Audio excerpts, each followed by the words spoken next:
welcome back to another exciting episode of the Kno Ball Podcast. I'm Lewis, of course, joined with my co-host Luke, and today we are in for yet another exciting episode. So many things to talk about. The media has been exploding with different things to talk about.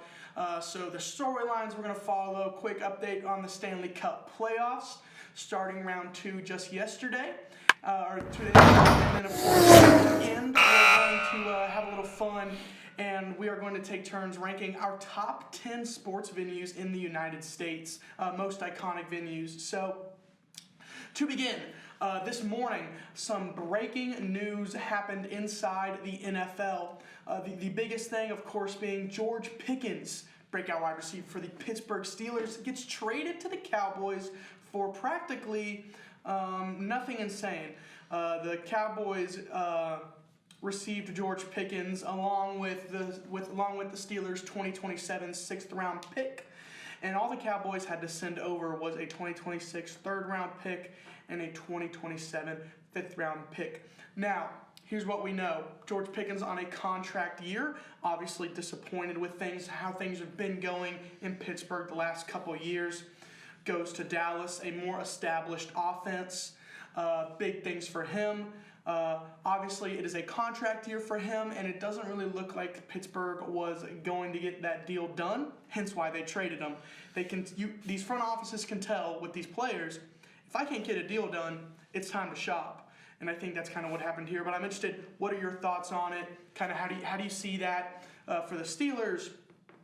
How does this affect the future for the Cowboys? Was this a smart trade on both sides? Things like that. Yeah, I mean, if I'm George Pickens, I actually really like this trade, moving from a team that has no quarterbacks. I think they have Mason Rudolph. Yeah. I like this if I'm George Pickens going to the Cowboys. Get to play with Dak Prescott. A little bit better quarterback situation. I would argue worse team, but he doesn't seem like he cares about winning. He just wants money. Yep. So I think the Cowboys will extend him here soon, give him the money he's looking for. Yep.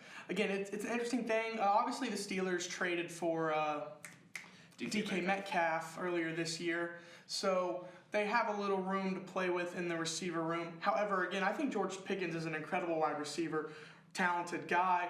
It doesn't make sense to trade him so early, but at the same time, the Steelers don't have a quarterback right now. They didn't really establish that need, I think, until late in the draft.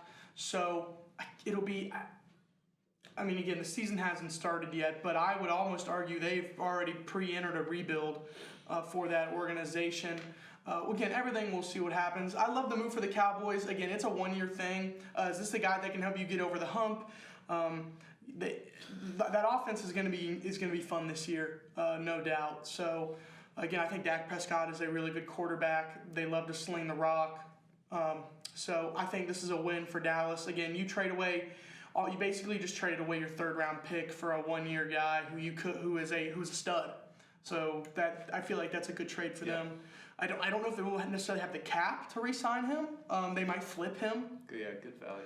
But again, I think for a 3rd-round pick, and of course a 7th, but for a 3rd-round pick, I think that the Cowboys won that trade for sure. Other news, the Jags released Gabriel Davis today, absorbing the $20 million cap hit for the season. Now, this move makes zero sense to me because they're going to have to pay that cap regardless. And although Gabe Davis did not have an incredible year last year, no doubt, it doesn't make a ton of sense to me because why get rid of a guy for Trevor Lawrence to throw to? I mean, I get you got Travis Hunter, and of course you have Brian Thomas. But again, you have that could be your 3rd guy, and yeah, you're paying him too much. But I would have at least tried to shop him a little bit more, or just hold on to him simply for the fact of having another guy to throw to, instead of tanking this $20 million cap hit. But yeah. Thoughts on that? I mean, some added depth there for the Jaguars. It would have been good to hold him, but I mean, he came off a season with 20 catches for 230-something yards. I mean, Jamar Chase had that in one game. Yeah. There's an extreme lack of production out of Davis last year. Definitely not worth the contract. They saw that a little too late after they paid him $38 million or $36 million bucks, but too late now. I mean, like you said, you could have tried to shop him, but I don't think any teams would have bid on that, especially absorbing the contract. They wouldn't have wanted to take the contract on, but Yeah, no, for sure. never said the Jags were smart. That's a fair point. Again, I don't hate the move in the sense of, Gabe Davis he had a horrible year. Let's just call it as is. Disappointing season. However, you're in a tough spot because you're paying him so much money, but now that is a very substantial cap hit. And I think that they're going to be eating on that pretty difficult this year. So it'll be interesting to see kind of how these teams continue to go forward. Obviously, as more stuff comes in out throughout the week, we'll be reporting it next week. Moving on, shifting things from staying in Florida, moving down the road from Jacksonville into Miami. Over the weekend, the biggest F1 race in America happened, the Miami Grand Prix. We don't know a ton about F1 between the two of us, but we do know this. It was an exciting race to watch. Of course, Oscar Piastri taking the champion, winning 3 in a row. 4 out of 6 races, I believe, fall in his hands. So McLaren taking P1 and P2 on the race as well. A couple storylines that came out of that. Obviously, we have to go to Ferrari's racing team. Lewis Hamilton, who at the beginning of the year was so excited to be on that team, throughout the radio chatter throughout that race, seems to be more upset with Ferrari than he was at the end of his tenure with Mercedes. It is not looking good. He argued with his coach on the radio. They can't seem to get their strategy, and I would suspect as the season continues, Lewis Hamilton might not be racing in a Ferrari car at the end of the year. I mean, he'll be still making that money, but again, especially going into next year's grid, I feel like we might see Lewis Hamilton make yet another change at the team he races for. Yeah, I think it's important to note here how the time differential between the McLaren drivers and everybody else. Yeah. I mean, looking at it here, Piastri and Lando Norris finished over half a minute, 30 seconds before the next closest driver, which was Mercedes. Yeah. And Verstappen right there behind them. So. Yep. But I mean, again, that's the trend this season. Yeah. The McLaren team has won all but one race this season. Piastri's won 3 or 4. Lando has won 1, and then of course Verstappen won the Japanese Grand Prix. However, I think this is going to show you like McLaren has really put the time in over this season. They want it. They're succeeding, and Piastri has taken a excelling lead in both the personal championship, but with Piastri and Lando's success, they have taken a commanding lead in the Constructors' Cup as well. They look near untouchable. Again, still plenty of season left to go for the F1 year. And in a couple weeks, we look for the most iconic F1 race in Monaco. I know I would love to see a change in winning as well. I'm not the biggest McLaren fan myself. Do love Lando Norris, but I would love to see maybe George or maybe see Max win another race personally. So, lastly, just to end, obviously, we have to talk about Alpine dropping Jack Doohan, their rookie racer. Crashed in the first lap of the Miami Grand Prix. Liam Lawson, I think Liam Lawson gave him a bit of a love tap, and that knocked him out within the first minute of the race, right on turn 1. He has been sent down as a reserve driver, and they bring up Franco Colapinto, who last year raced for Williams a little bit. Had started in 9 races, finished in the top 10 5 times, or a couple times, racked up 5 points in his 9 races last year. So again, I feel like Alpine is making a move to try and get points on the board, salvage what they can of the season. But again, we're talking about a team that's finished outside the top 5 constructors the last 2 years. So they're just doing whatever they can to try and salvage what they can out of the season. And more on that as it unfolds. Again, we'll be talking more F1 here in the next couple weeks. Monaco Grand Prix, biggest F1 race of the year. Super exciting. Oh, yeah. So moving on from F1, of course, my favorite sport, hockey. The Stanley Cup playoffs round 2 started on, what is today? Wednesday? Round 2 started on Monday. Every game up until this point has been exciting. Again, we have to look at first the Florida. Toronto taking a commanding lead game one. They were up 4-0 at one point, and then they ended up, and then Florida ended up bringing that back within one. It was 3-4 there for a little bit, but then of course Toronto scored that game, the go-ahead, and that put that game away. Toronto leads that series by 1. More as that unfolds. Last night, of course, my favorite team, and our favorite team, I should say, the Carolina Hurricanes played the Washington Capitals. They, of course, Capitals, being the higher seed, have home ice advantage throughout the series, but it's been incredible to watch the Hurricanes continue to perform. They won on the road. Yeah, it's great win. Which is something the Hurricanes in previous, both this season and in previous playoff seasons, have not been able to do very well. So Jacob Slavin scoring the game-winning goal. Yes, they won the game. They were the better team last night. But here's the thing. Here's the thing. The Hurricanes going into the third period had 82 shots on goal and 0 nets. Yeah, that's rough. The Capitals had 25 shots on goal and put 1 through the net. Now, that's not necessarily a bad thing. I mean, if they're shooting 25 of you and you only let 1 in, that's a pretty decent. That's a good night for a goalie. The problem is we have 82 shots and 0 nets. We cannot score. We can't score. I don't know what it is. They take too many garbage shots. But with that, obviously winning game 1, you can't win the series without winning the first game. So game 2 tomorrow, we hope to see, I would love to see a Capitals sweep. I do believe that this is going to go into game 7, just because we were 2-2 on the year with them. Yep. But again, I think it'll be an exciting thing. Anything to touch on that? Yeah, just get excited for game 2 tomorrow night. Still in Washington, so we'll see how that plays out. If we can get 2 wins coming out of Washington, that would be amazing. Yeah. Come back to the Lenovo Center with the Caniacs. We'll take that home ice advantage. No problem. Yeah. So, yeah, it'll be exciting. Hopefully we'll see Toronto or Florida in the Eastern Conference Finals. Heading over to the West, just real quick, Winnipeg, Dallas play their first game tonight. I think Dallas is I got Dallas in 5 on that. The Jets scraped by against the Blues, Series 1. They did not look good last round. Dallas also, they're another team that went Game 7, but they played arguably in my opinion, the Stanley Cup favorite in the West and won. So it'll be interesting to see kind of how that unfolds.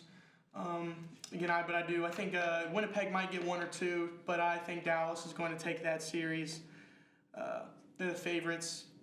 I have Stars in 5. Yeah. No, I agree with that take. Yeah. And then to wrap up, Vegas and Edmonton played their first game last night. Vegas went up 2-0 in the first period and then didn't score a single goal after that. Edmonton winning 4-2 with the game-winner goal coming from Victor Hyman. So, obviously, Oilers, a team that you can never count out. They're such an exciting team. They're such a fast team. Went down 2-0 in the first round against the Kings and then won 4 straight. Again, they just want to make games exciting. They want people to watch for all 60 minutes. That's why they always come from behind, because they just want people to watch. That's the only reason, right? Yeah, and you gotta, for Vegas here, you gotta get something going outside of Stone. He can't score. He scored both their goals last night. Yep. You got to get some other offense going outside of just one guy if you want to win these games against the Oilers. There's no doubt. Again, Vegas is such a deep team. It's surprising in the fact that, where are your other guys? Everyone really, they disappeared last night. And in order to win any series, but especially a team that's so surprising and so so spunky like the Oilers, you can't have your whole team's got to be hot. You're going to lose unless your whole team is clicking, and obviously we saw last night that was not the case. Yeah, exactly. So that's all we got for sports updates and news. Now we're going to get into something that we've been talking about over the last couple days, and we kind of want to get on here and share with everybody. Our top 10 most iconic sports venues in the United States. I have my top 10. He has his top 10. We're going to go through them, talk about them. I'll go first here.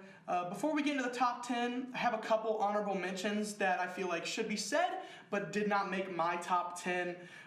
First venue that I had that just squeaked outside the top 10, the Big House, Michigan Stadium, the biggest stadium in America.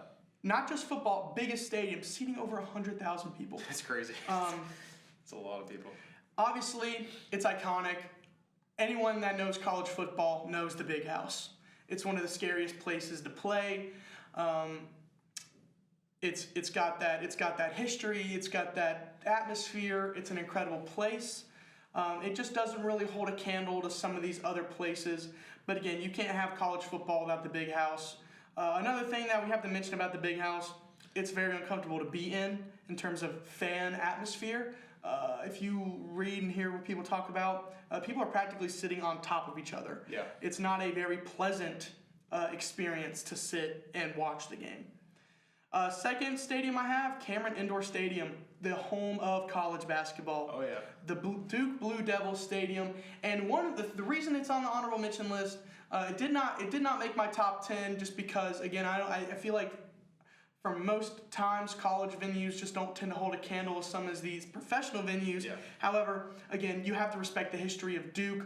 Their basketball stadium, for being one of the biggest basketball schools in the country, and it's so small. It's so small, and I think that's one of the things that adds the charm of that stadium. Third honorable mention goes to Indianapolis Speedway, home of the Indy 500. Biggest IndyCar race of the year. When everyone thinks IndyCar, they think Indy 500. Obviously, they've even made a movie about it. Again, the reason it just kind of falls out is because IndyCar is not a very popular sport, and this venue it's not really known for anything outside of that. Number 4, I have Pebble Beach in California, one of the prettiest golf courses. It's one of the most watched golf experiences. It's actually in the top 5 biggest golf PGA Tour watches annually. People want to watch it. It's a beautiful course, very iconic. And then lastly, this might ruffle a couple feathers that didn't make my top 10, but I have it in the honorable mention, Fenway Park, home of the Boston Red Sox. Obviously, such an iconic baseball venue. Just squeaked outside of my top 10. I just feel like all these other stadiums in my top 10 just have that level above Fenway Park. Although Fenway, I can't deny, very iconic. Yeah, very. So now moving into my top 10. Number 10, I have Daytona International Speedway, home of the biggest NASCAR event every year. The reason it's so iconic is because number 1, of course, it's in Florida, and number 2, people that don't know anything about NASCAR know the Daytona. They know the Daytona 500. They know the Daytona International Stadium or Speedway. Again, it's just such an iconic place. It draws even the people that know nothing about NASCAR into their stands, and it's a must-see event. Again, I have to think, if we're talking about iconic, people know it. Everyone knows Daytona International Speedway. Yeah, exactly. So at 10 for me, I actually have the Indianapolis Speedway. Okay. I like that a little bit higher than you have it. I mean, that is the place for IndyCar. Like, it's literally in the name. Yep. I disagree. I agree with you. It's in the name. I totally agree. I mean, it's such an iconic spot. Again, it just fell out of my top 10. Again, I feel like there are just a couple more venues that are just a little more iconic.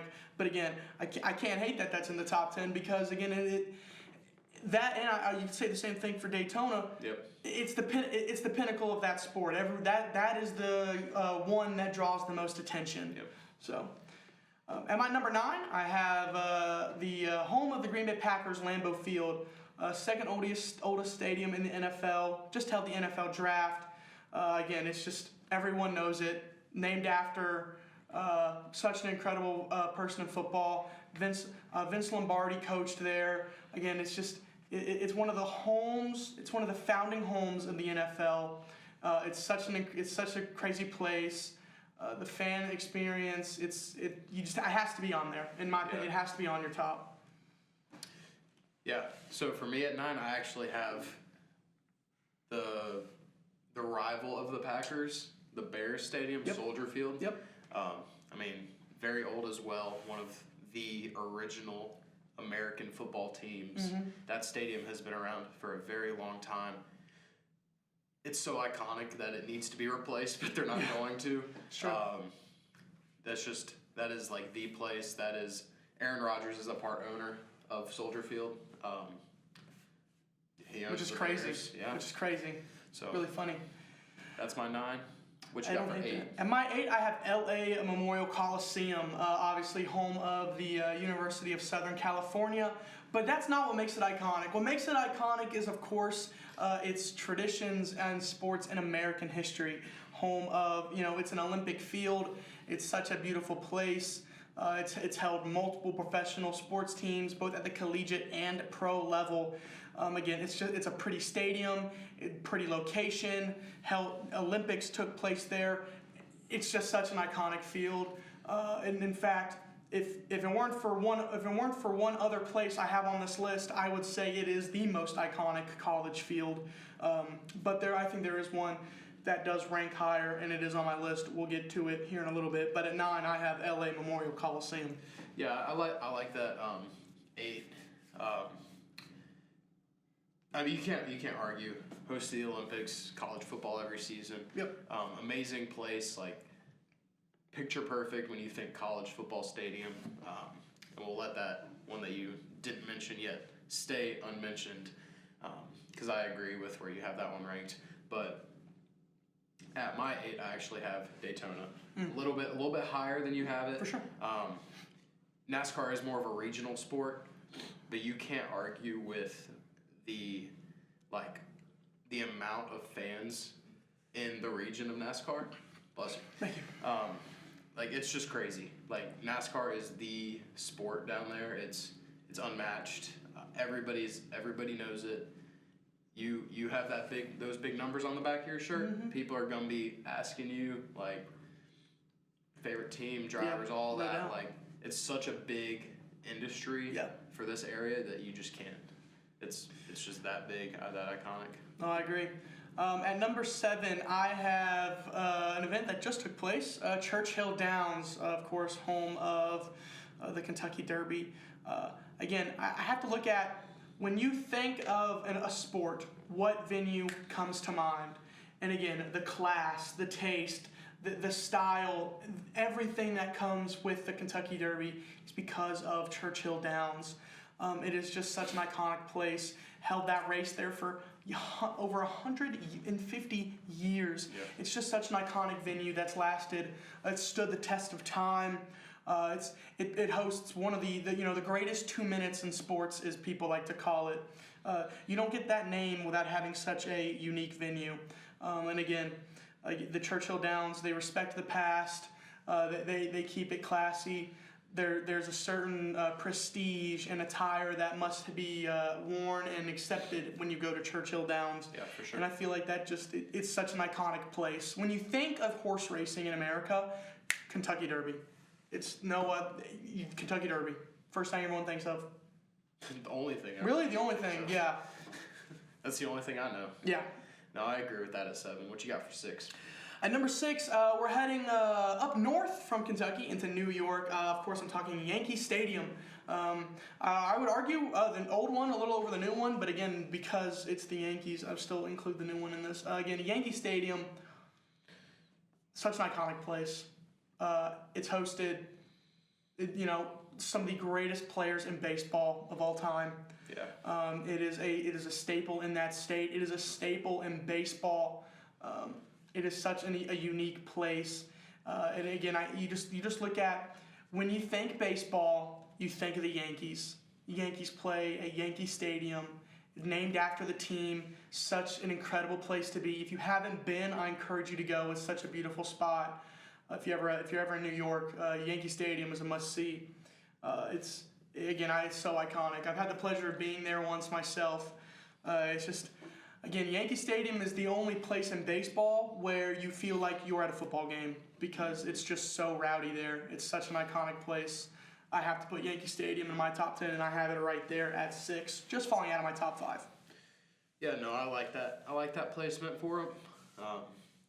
It's a shame that they couldn't keep playing in that stadium. Yeah. They had to move, but you can't forget how iconic that old stadium is. No doubt. No doubt. Who do you have at 6? I got the same. I got Nice. the same at 6. Moving to 5, that's where I have the LA Memorial Coliseum. I mean, the Olympics is iconic in its own right. Then you have college football, that's iconic in its own right. Combining the two together, I just have that top 5. Yeah. All the architecture around the stadium. It's not just a stadium. There's the classic bowl, the field under the ground level, the stone pillars, everything around it. It's just iconic. You see photos in context that's not even sports. There's photos of that stadium in the background, and that's just what everybody thinks of when you think college football stadium. So that's what I got at my 5. What you got for 5? So at my 5, I have mine a little higher than yours. I have Soldier Field. I think it is the most iconic NFL venue. Again, it's such the history, the passion that's been played there. It's home of the oldest team in the NFL. Such a unique thing. Again, I just think Soldier Field has that. It has that X factor that no other stadium has. It's older than dirt, and it probably needs to be renovated a lot, replaced even. Again, but the fact that it's just so iconic. It's such a must-see place. So yeah, I have Soldier Field at my 5. Oh yeah. What you got for 4? At 4, I have the college football stadium the one stadium that is more iconic than LA Memorial, and that is Rose Bowl Stadium. There is no greater college football stadium than Rose Bowl Stadium. It is the prettiest. It has the most showmanship there. It's such a big deal to play in the Rose Bowl. Again, I would argue the national championship be played in that stadium. It's such a pretty stadium. Obviously, they say the fan experience isn't great there because the stands stretch too far away from the field, and that's totally fair. But again, you think of prestige of college football. You think of college football bowl games. The Rose Bowl, the Rose Bowl it's such a big deal. Teams they change their uniforms for it. It's such a huge thing for college football. I have to go Rose Bowl Stadium at 4. Yeah, I agree with that at 4. I can't add anything. You pretty much covered it all. Most iconic football stadium. When you think bowl games, you think the Rose Bowl. Yep. There's no other bowl games unless you're a Charlotte fan. There's just no bowl games if you're a Charlotte fan. No, yeah, you just can't think of any. Yeah, no doubt. Moving to 3. Sport we haven't touched on yet, except for your honorable mentions. I have Augusta. Got the Masters. Yep. When you think golf, that's the course you think. There's stops there. Yep. What you think? No, look, I love Augusta National. I have it a little higher on my list. We'll get to that when we get there. But again, I think it has to be in your top 3. Again, when you think of golf, you think of the Masters, and you can't have Masters without the prettiest golf course in the world, Augusta. It's so prestigious. It's so unique. It does something that no other sports venue in the world offers. It's so drenched in this respectable tradition, and that's, I think, the other thing that just makes it so iconic and so unique is it has and hasn't changed. It's so there's just so much tradition and so much enrichment from Augusta.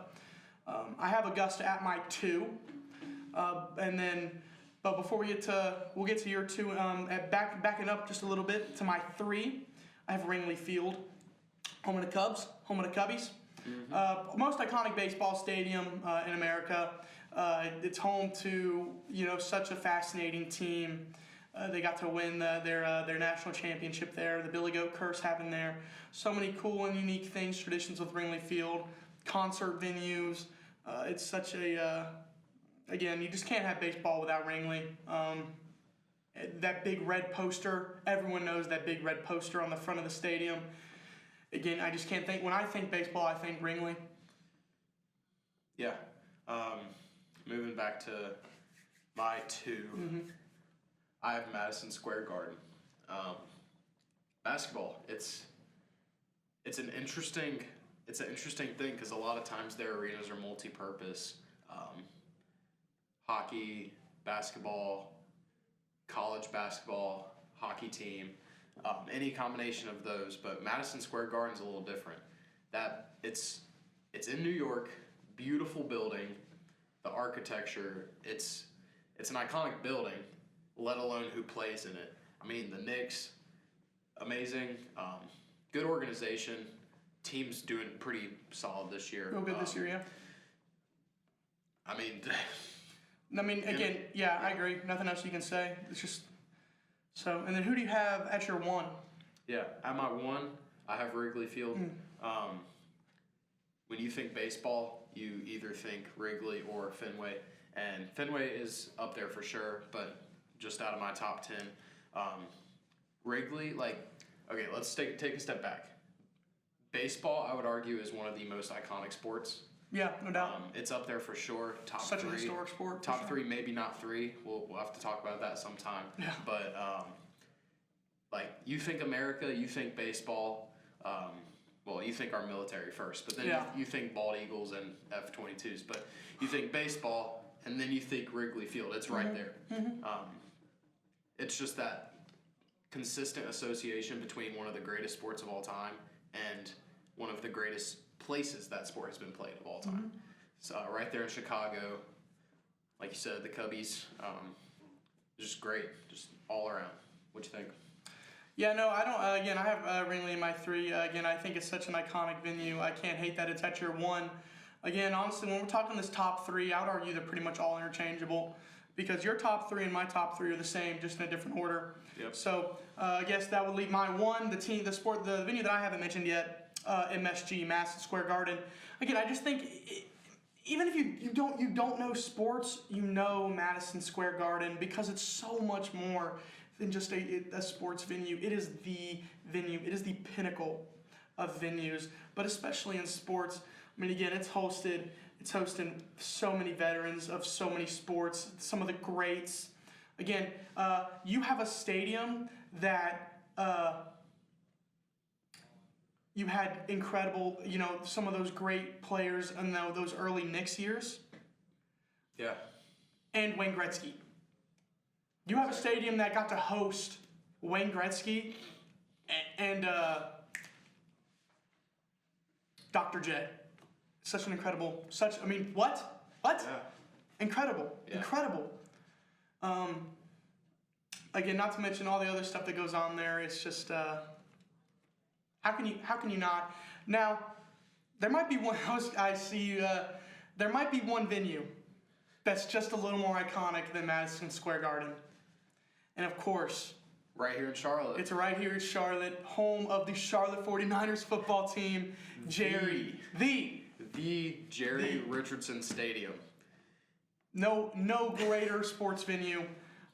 One of the smallest sports stadiums in all of college football. Capacity of 15,314. Hey, soon to go up though. That upper bowl is gonna look nice. Yeah. Often compared to a high school stadium, it's very it's very demeaning and it hurts, but it's unique. Their stadium is unique. Again, obviously, this is mostly a joke, but again, I mean, to us, when I think college sports, how could I not think my home field? So. Yep. Speaking on the note of Charlotte, though, as we're about to wrap up the episode, shout out to men's Charlotte golf winning the conference, dominating the competition. Shout out to those boys bringing home yet another trophy for Charlotte's prestigious trophy case. We are continuing our dominating in the American Conference. Hopefully, we see some more success going into the summer as our baseball team continues to heat up, winning so many games as of recently. They are playing at an absolutely incredible level, climbing the ranks of the conference, and I am hoping that, hey, we keep this pace up, maybe a run for the conference championship. Yeah, we'll see. So we'll see, no doubt. With that, is there anything else that you feel like when that's jumping out at you we need to talk about? I mean, we saw some of our NFL guys at the Met Gala this week. Oh, of course. That was pretty interesting. Saw Joe Burrow and Justin Jefferson chatting at the Met Gala. So that was pretty cool to see those LSU boys making the NFLSU, as I like to call it. So that's pretty much it for this episode, unless you got something else. No doubt. I mean, just while we're on the topic, Lewis Hamilton also made a fun appearance at the Met Gala as well. Oh, did he? So, awesome. yeah, obviously, keeping it short this week, but hey, that just means that next week we're going to have all the more to talk about. Thank you for making us your one-stop shop for all things sports and all things ball. As the summer goes on, we are going to continue to be posting, so just continue to look out for more social media content, continuing our podcasts. This has been so fun. Episode 5, I can't believe it's been awesome. We've come so far. We really, really have. As you know, we're continuing to grow, continuing to make changes to make the show better. Again, we'll be here all summer. It's going to be exciting. So many storylines to talk about over the summer. So many exciting things. And then, of course, when we get back in the fall, NFL, college football, everything will be heating up. It'll be so exciting, so fun to talk about. With that, my name is Lewis, co-host Luke, and this has been episode 5 of the Kno Ball Podcast. Make sure you follow us on Instagram, a link in the description below. We're posting stuff on our story all the time. And make sure you hit the subscribe, drop us a like, maybe even a comment. Again, so we look for. Thank you guys so much for tuning in this week, and we look forward to seeing you this time next week.